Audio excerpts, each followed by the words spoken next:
ரஷ்யால AK-47 இருந்தது ராணுவத்துல, அதை வாங்கி காவல்துறைக்கு கொடுத்துட்டு இப்ப ராணுவத்துக்கு இந்த 74 கொடுத்துட்டாங்க. அதுக்கப்புறம் இப்ப நம்ம கிட்ட இருக்குது. இந்தியாவில் இல்ல, உலகத்துல எங்கேயும் இல்ல, ரஷ்யாலையும் நம்ம கிட்ட இருக்குன்னு சொல்லிட்டு சுடுங்கன்னு உட்காந்துக்கிறோம். நான் 4 தடவை 2 தடவை சுட்டுட்டு சோர்வாயிட்டேங்க அண்ணன். அண்ணா இப்ப நம்ம கிட்ட இருக்க பிற வேற எங்கேயும் இல்ல இல்லைன்னா ஆமா. அப்ப இந்தியாவில் இல்ல இல்லையே, இங்கதான் இருக்கு. அப்ப இந்தியாவில AK-74 சுட்ட ஒரே ஆள் நான் தான் இருக்கேன். இல்லன்னா அவனு எங்கால ஆமா, அதை இங்க சொல்லாதிய அங்க போய் சொல்லுங்கன்னாரு. சொன்னாரு சொல்றேன்டா. ஆமாடா AK-74 சுட்டேன்.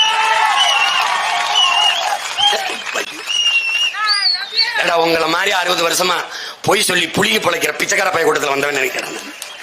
ஏய் ஓடா,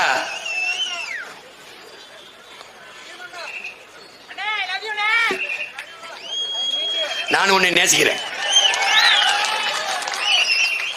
காதலுக்கு பரிசா அவர் ஓட்ட போட்டு மைக்கில்